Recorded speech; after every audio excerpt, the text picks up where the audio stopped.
I've been thinking about how, as children, we're often rewarded for behaving above and beyond our age. So, when we're doing something that is super responsible and so mature, and instead might be scolded for something that we do that's actually pretty level with the age we're at. For example, I'm like 5 or 6. If I make my bed every day, I'm going to be rewarded. But if I'm dropping something, or if I drop my glass of water and I spill something, I might get punished for it. And I thought about what that does to us developmentally as we learn how to be in the world. Hi, my name is Mahshad. I'm a registered psychotherapist and life coach, and this is me thinking out loud. So think about it. What does that do to me as a 5-year-old that knows if I do something correctly as I'm expected, then I'm going to be rewarded? But parts of me that are still trying to learn how to be in the world, how to carry a glass of water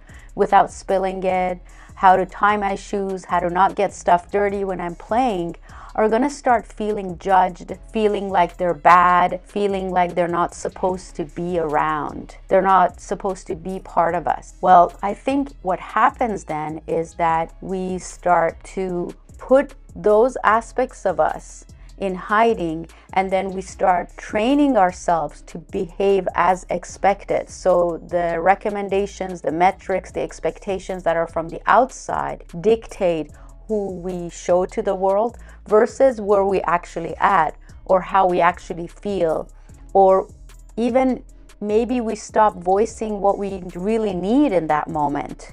So I think it's really good to think about that if you have a child, if you have children, if you're around children, but having some compassion and kindness towards your own inner child when you're doing something and you don't know how to do it, and those feelings of shame or of perfectionism, of lack show up, is to remember that, hey, it's okay not to know. It's okay to act and do things as best we can based on the level of understanding, of age, of knowledge that we're at.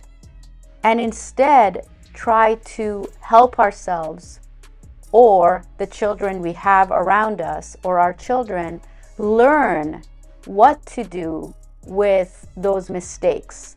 So when the water spills, instead of getting upset at the child, it's a really good idea to just say, hey, no problem, you're still learning. Let's see what we can do to clean it up now, or how can you hold it so it's a little bit more stable in your hands?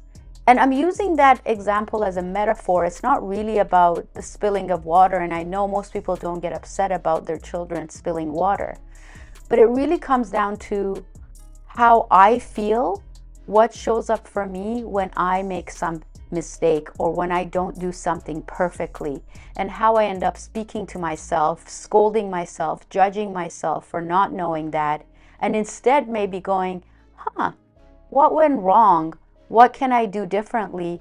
What support do I need so that I can learn that skill, so I can do that thing better and move forward and grow from there? Something to think about.